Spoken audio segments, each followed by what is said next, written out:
Livre du prophète Jérémie, 10e partie, chapitre 50. Parole que l'Éternel prononça sur Babylone, sur le pays des Chaldéens par l'intermédiaire du prophète Jérémie. Annoncez-le parmi les nations, faites-le entendre. Élevez une bannière, faites-le entendre, ne le cachez pas. Dites, Babylone est prise, Bel est couverte de honte, Mérodach est terrorisée. Ses statues sont couvertes de honte, ses idoles sont terrorisées. Car une nation monte contre elle du nord. Elle réduira son pays en une désolation, il n'y aura plus d'habitants. Hommes et bêtes s'en vont errants. En ces jours-là, en ce temps-là, oracle de l'Éternel, les fils d'Israël et les fils de Juda reviendront ensemble. Ils marcheront en pleurant et chercheront l'Éternel leur Dieu. Ils s'informeront de Sion, ils se tourneront dans cette direction. Venez, attachez-vous à l'Éternel, en une alliance éternelle qui ne soit jamais oubliée. Mon peuple était un troupeau de brebis perdus. Leurs bergers les égaraient, les déroutaient par les montagnes. Elles allaient de montagne en colline en oubliant leur gîte. Tous ceux qui les trouvaient les dévoraient et leurs adversaires disaient « Nous ne sommes pas coupables, puisqu'ils ont péché contre l'Éternel. Domaine de la justice, contre l'Éternel, espérance de leur père. Fuyez, sortez de Babylone, sortez du pays des Chaldéens et soyez comme des boucs à la tête du petit bétail. Car voici que je fais moi-même susciter et faire monter contre Babylone un rassemblement de grandes nations du pays du Nord. Elles se rangeront en bataille contre elle et s'en empareront. Leurs flèches sont comme celles d'un habile guerrier qui ne revient pas à vide. Et la Chaldée sera livrée au pillage. Tous ceux qui la pilleront seront rassasiés, oracle de l'Éternel. Oui, réjouissez-vous, exultez, vous qui avez dépouillé mon héritage. Oui, bondissez comme une génisse agile, hennissez comme des chevaux puissants. Votre mère est dans une grande honte, celle qui vous a enfanté rougit. Voici qu'elle est la dernière des nations. C'est un désert, une terre de sécheresse, une steppe. À cause de l'indignation de l'Éternel, elle ne sera plus habitée. Elle ne sera plus tout entière qu'une désolation. Quiconque passera près de Babylone sera stupéfait et sifflera sur toutes ses plaies. Rangez-vous en bataille contre Babylone aux alentours, vous qui bandez l'arc, tirez contre elle, n'épargnez pas les flèches. Car elle a péché contre l'Éternel. Poussez de tous côtés contre elle une clameur. Elle tend les mains, ses fondations s'écroulent, ses murailles sont détruites, car c'est la vengeance de l'Éternel. Vengez-vous sur elle, faites-lui comme elle a fait. Retranchez de Babylone celui qui sème, et celui qui manie la faucille au temps de la moisson.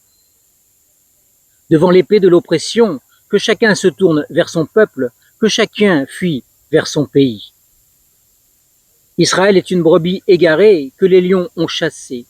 Le roi d'Assyrie l'a dévoré le premier, et le dernier a lui brisé les os, c'est Nebuchadnezzar, roi de Babylone. C'est pourquoi ainsi parle l'Éternel des armées, le Dieu d'Israël. Voici que j'interviendrai contre le roi de Babylone et son pays, comme je suis intervenu contre le roi d'Assyrie. Je ferai retourner Israël vers son enclos, il aura ses pâturages du Carmel et du Basan, et son appétit sera comblé sur les monts d'Éphraïm et dans Galaad.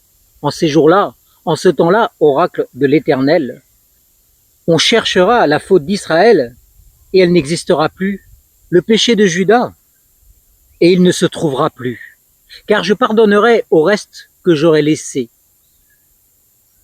Monte contre le pays de Mérathaïm, contre les habitants de Pokod. Ruine, vous à l'interdit leurs arrières, oracle de l'Éternel. Fais tout ce que je t'ai ordonné. Ce sont des cris de guerre dans le pays et un grand désastre. Et quoi? Il est rompu, brisé, le marteau de toute la terre. Et quoi? Babylone est réduite en une désolation parmi les nations. Je t'ai tendu un piège et tu as été prise, Babylone, sans que tu le saches. Dès qu'on t'a trouvé, on t'a saisi parce que tu t'es attaqué à l'Éternel. L'Éternel a ouvert son arsenal, il en a tiré les armes de sa fureur. Car c'est là un ouvrage pour le Seigneur, l'Éternel des armées, dans le pays des Chaldéens. Venez à elle, au bout du monde, ouvrez ses greniers, faites-y des retranchements comme des tas de gerbes et vouez-la à l'interdit, qu'il n'y ait en elle aucun reste. Tuez tous ces taureaux, qu'ils descendent à l'abattoir. Malheur à eux, car leur jour est arrivé, le temps de leur châtiment. Les cris des fuyards, des rescapés du pays de Babylone annoncent dans Sion la vengeance de l'Éternel notre Dieu, la vengeance de son temple. Appelez contre Babylone les archers, tous ceux qui manient l'arc, campez autour d'elle, que personne n'échappe, rétribuez-la selon ses œuvres, faites-lui entièrement comme elle a fait, car elle s'est montrée présomptueuse envers l'Éternel, envers le Saint d'Israël. C'est pourquoi ces jeunes tomberont sur ces places, et tous ces hommes de guerre seront réduits au silence en ce jour-là, oracle de l'Éternel. Voici, je t'en veux, présomptueuse, oracle du Seigneur, l'Éternel des armées, car ton jour est arrivé, le temps de ton châtiment. La présomptueuse va trébucher et tomber, et personne ne la relèvera. Je mettrai le feu à ces villes, et il en dévorera tous les alentours. Ainsi parle l'Éternel des armées. Les fils d'Israël et les fils de Juda sont ensemble opprimés. Tous ceux qui les ont emmenés captifs les retiennent et refusent de les relâcher. Mais leur Rédempteur est puissant, lui dont le nom est Éternel des armées. Il défendra leur cause, afin de donner du répit au pays et du dépit aux habitants de Babylone. Épée contre les Chaldéens, oracle de l'Éternel, contre les habitants de Babylone, ses ministres et ses sages, épée contre les vantards, qu'ils deviennent fous, épée contre ses héros. Qu'ils soient terrifiés, épée contre ses chevaux et ses chars, contre tout le ramassis des gens qui sont au milieu d'elle, qu'ils deviennent des femmes, épée contre ses trésors, qu'ils soient pillés, sécheresse contre ses eaux, qu'elles tarissent, car c'est un pays de statues, ils déraisonnent avec leurs épouvantails. C'est pourquoi les habitants du désert y habiteront avec les bêtes sauvages, et les autruches y feront leur habitation. Elle ne sera plus jamais habitée. De génération en génération, on n'y habitera plus. Comme Sodome et Gomorrhe, et les villes voisines que Dieu bouleversa, oracle de l'Éternel. Personne n'y habitera plus, et aucun être humain n'y séjournera. Voici un peuple qui vient du nord, une grande nation et des rois puissants, qui s'éveillent des extrémités de la terre. Ils brandissent l'arc et le javelot. Ils sont cruels, sans compassion. Leur voix mugit comme la mer. Ils sont montés sur des chevaux, rangés comme un seul homme pour le combat contre toi, fille de Babylone. Le roi de Babylone a entendu la nouvelle et ses mains se sont affaiblies. L'angoisse l'a saisie. La douleur comme celle d'une femme qui accouche. Voici que tel un lion, il monte des rives orgueilleuses du Jourdain, contre un domaine inépuisable. Soudain, je les en ferai fuir, et j'y établirai celui que j'ai élu. Car qui est semblable à moi? Qui me donnera des consignes? Et quel est le berger qui tiendra devant moi? C'est pourquoi écoutez la résolution que l'Éternel a prise contre Babylone, et les desseins qu'il a conçus contre le pays des Chaldéens. Certainement, on les traînera comme des petits du menu bétail. Certainement, on rendra désolé leur domaine. Au bruit de la prise de Babylone, la terre est ébranlée, et une clameur se fait entendre parmi les nations. Chapitre 51. Ainsi parle l'Éternel. Voici que je soulève contre Babylone et contre les habitants de Leb-Kaïmi un vent destructeur. J'envoie contre Babylone des vanneurs qui la vanneront, qui videront son pays, car ils fonderont sur elle de toutes parts au jour du malheur. Qu'on tende l'arc contre celui qui tend son arc, contre celui qui fait le fier dans sa cuirasse. Soyez sans ménagement pour ces jeunes hommes, voués à l'interdit toute son armée, qu'ils tombent blessés à mort dans le pays des Chaldéens, transpercés dans les rues de Babylone. Car Israël et Juda ne sont pas veufs de leur Dieu, de l'Éternel des armées, bien que leur pays soit pleinement coupable contre le Saint d'Israël. Fuyez de Babylone et que chacun sauve sa vie. Ne soyez pas réduits au silence à cause de sa faute, car c'est un temps de vengeance pour l'Éternel. Il va lui rendre son dû. Babylone était dans la main de l'Éternel une coupe d'or, qui enivrait toute la terre. Les nations ont bu de son vin. C'est pourquoi les nations ont déraisonné. Soudain, Babylone est tombée. Elle est brisée. Hurlez sur elle, prenez du baume pour sa plaie. Peut-être guérira-t-elle. Nous avons voulu guérir Babylone, mais elle n'a pas guéri. Abandonnons-la et allons chacun dans notre pays, car son jugement atteint jusqu'aux cieux et s'élève jusqu'aux nuées. L'Éternel fait apparaître notre justice. Venez et racontons dans Sion l'œuvre de l'Éternel notre Dieu. Aiguisez ses flèches, emplissez les carquois. L'Éternel a expiré l'esprit des rois de Médie, parce qu'il a le dessein de détruire Babylone, car c'est la vengeance de l'Éternel, la vengeance de son temple. Élevez une bannière contre les murailles de Babylone, renforcez la garde, postez des sentinelles, dressez des embuscades, car l'Éternel a un dessein et il exécute ce qu'il a prononcé contre les habitants de Babylone. Toi qui demeures près des grandes eaux et qui as d'immenses trésors, ta fin est venue à la mesure de ta cupidité. L'Éternel des armées l'a juré par lui-même. Oui, je te remplirai d'hommes comme si c'étaient des grillons, et ils pousseront contre toi des cris de joie. Il a fait la terre par sa puissance, il a fondé le monde par sa sagesse, il a étendu les cieux par son intelligence, il donne de la voix, les eaux s'amassent dans le ciel, il fait monter les nuages du bout de la terre, il produit les éclairs pour la pluie, il fait sortir le vent de ses réserves. Tout homme devient stupide par sa connaissance, tout orfèvre est honteux à cause de sa stature, car ses idoles ne sont que fausseté. Il n'y a pas en elles de souffle, elles ne sont que vanité, une œuvre ridicule, elles disparaîtront quand viendra leur châtiment. Celui qui est la part de Jacob n'est pas comme elle, car c'est lui qui façonne tout, notamment la tribu de son héritage. L'Éternel des armées est son nom. Tu as été pour moi un marteau, des armes de guerre. J'ai martelé par toi des nations, j'ai détruit par toi des royaumes. Par toi j'ai martelé le cheval et son cavalier. Par toi j'ai martelé le char et celui qui le monte. Par toi j'ai martelé l'homme et la femme. Par toi j'ai martelé le vieillard et l'enfant. Par toi j'ai martelé le jeune homme et la jeune fille. Par toi j'ai martelé le berger et son troupeau. Par toi j'ai martelé le laboureur et son attelage. Par toi j'ai martelé les gouverneurs et les magistrats. Je rendrai à Babylone et à tous les habitants de la Chaldée tout le mal qu'ils ont fait à Sion sous vos yeux, oracle de l'Éternel. Me voici contre toi, montagne de destruction, oracle de l'Éternel.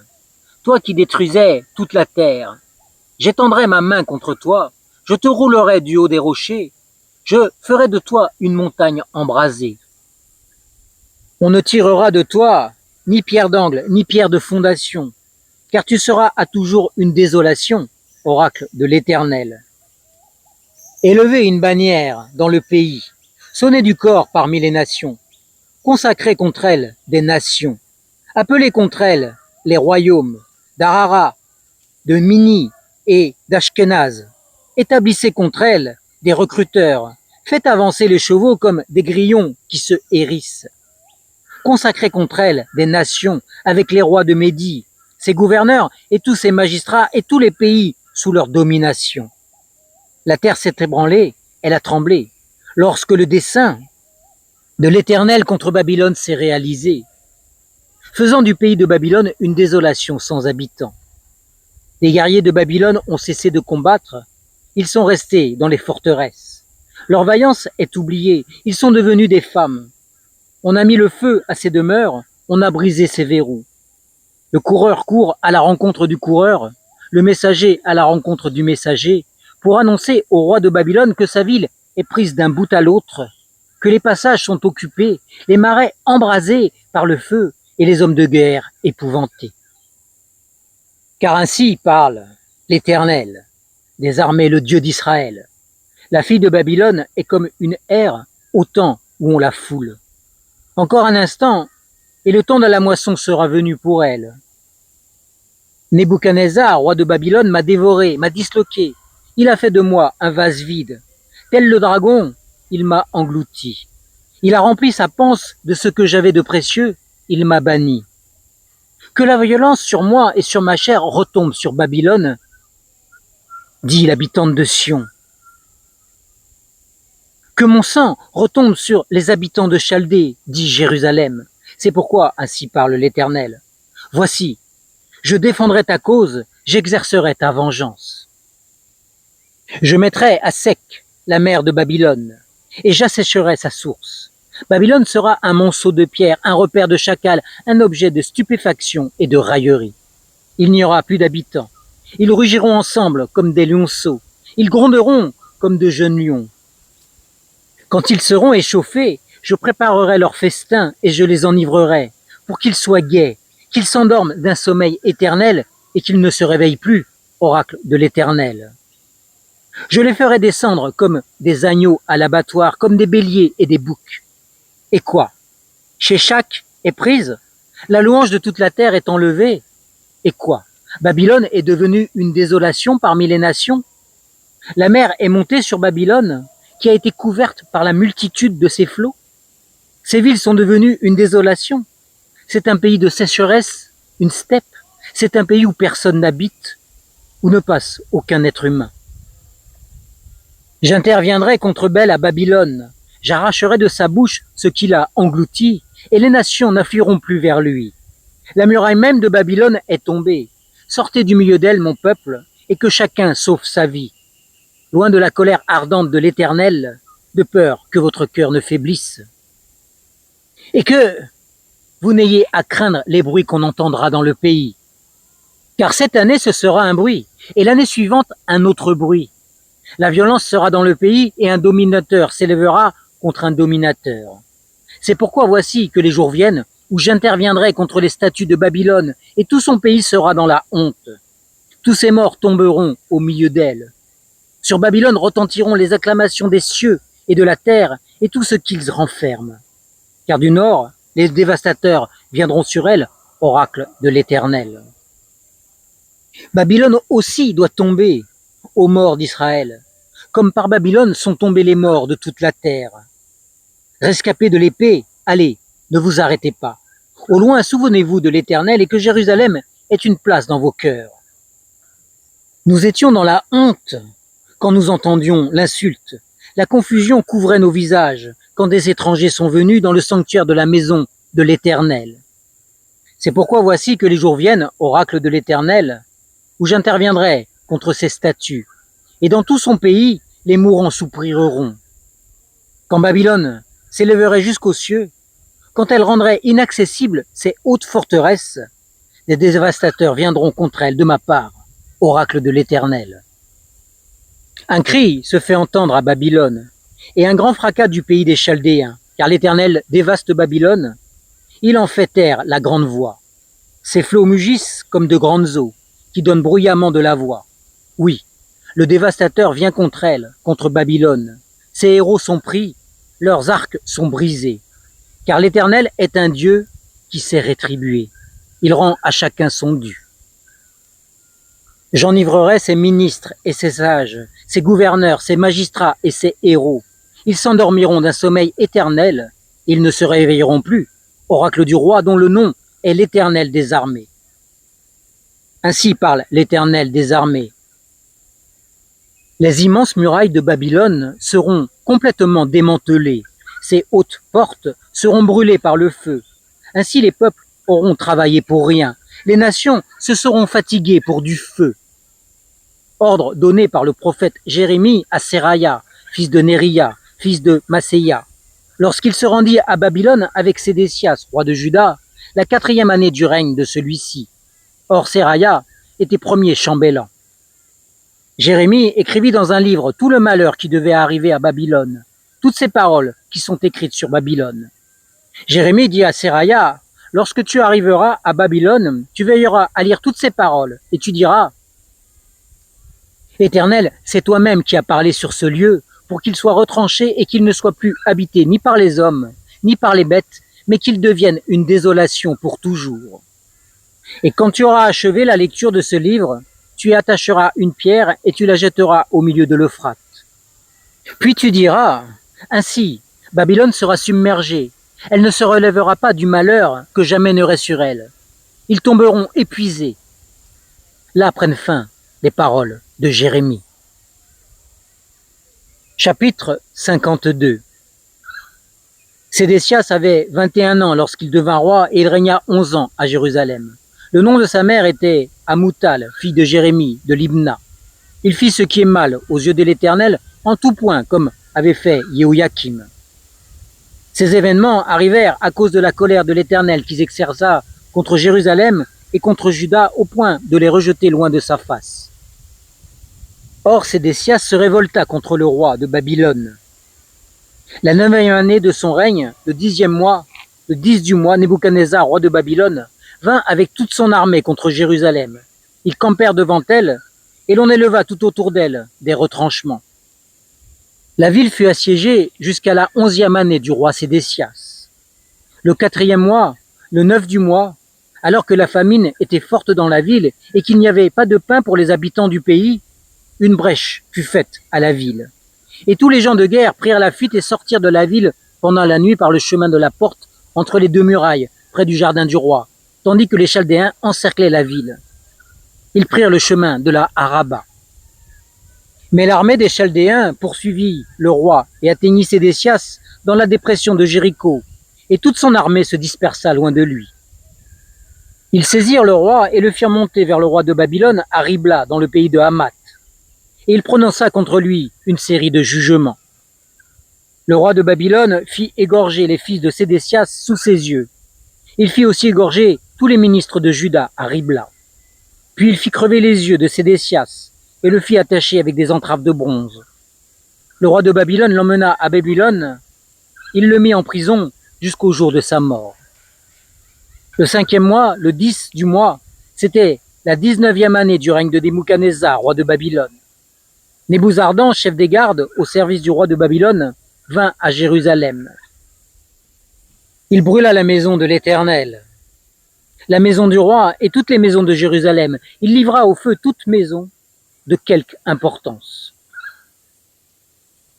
Toute l'armée des Chaldéens qui était avec le chef des gardes démolit toute la muraille qui entourait Jérusalem.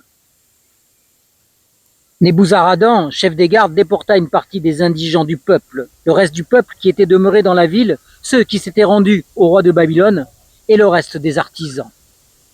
Cependant, Nebuzaradan, chef des gardes, permit à certains parmi le petit peuple du pays de rester comme vignerons et comme laboureurs. Les Chaldéens brisèrent les colonnes de bronze qui étaient dans la maison de l'Éternel, les bases, la mer de bronze qui était dans la maison de l'Éternel, et ils en emportèrent tout le bronze à Babylone. Ils prirent les marmites, les pelles, les couteaux, les calices, les coupes et tous les objets de bronze avec lesquels on faisait le service. Le chef des gardes prit encore les bassins, les brasiers, les calices, les marmites, les chandeliers, les coupes et les bois, tout ce qui était d'or et tout ce qui était d'argent. Les 2 colonnes, la mer, les 12 bœufs de bronze qui servaient de base que le roi Salomon avait fait pour la maison de l'Éternel, tous ces objets de bronze avaient un poids inconnu. Quant aux colonnes, la hauteur d'une colonne était de 18 coudées et un cordon de 12 coudées l'entourait. Elle était creuse et son épaisseur avait 4 doigts. Il y avait au-dessus un chapiteau de bronze et la hauteur d'un chapiteau était de 5 coudées. Autour du chapiteau, il y avait un treillis et des grenades, le tout de bronze. Il en était de même pour la seconde colonne et ses grenades. Il y avait 96 grenades en saillie, et toutes les grenades sur le pourtour du treillis étaient au nombre de 100. Le chef des gardes prit le souverain sacrificateur Seraya, Sophonie, le sacrificateur en second et les 3 gardiens du seuil. De la ville, il prit un eunuque qui était préposé aux gens de guerre, 7 hommes parmi les familiers du roi, et qui furent trouvés dans la ville, le secrétaire du ministre de l'armée qui était chargé d'enrôler le peuple du pays, et 60 hommes du peuple du pays qui se trouvèrent au milieu de la ville. Nebuzaradan, chef des gardes, les prit et les conduisit vers le roi de Babylone à Ribla. Le roi de Babylone les frappa et les fit mourir à Ribla, dans le pays de Hamath. Ainsi Juda fut déporté loin de son territoire. Voici le peuple que Nebuchadnezzar déporta la 7e année. 3023 Juifs. La 18e année de Nebuchadnezzar, il emmena de Jérusalem 832 personnes. La 23e année de Nebuchadnezzar, Nebuzaradan, chef des gardes, déporta 745 Juifs, en tout 4600 personnes. La 37e année de la déportation de Jéhoïakim, roi de Juda, au 12e mois, le 25 du mois, il arriva à Kévil-Mérodac, roi de Babylone, dans la première année de son règne, rétablit Jéhoïakim, roi de Juda, dans son honneur, et le fit sortir de la maison d'arrêt. Il lui parla avec bonté et mit son trône au-dessus du trône des rois qui étaient avec lui à Babylone. Il lui fit changer ses vêtements de détenu, et Jéhoïakim mangea toujours en sa présence tout le temps de sa vie. Son entretien permanent, lui fut assuré de la part du roi de Babylone, jour après jour, jusqu'au jour de sa mort, tout le temps de sa vie.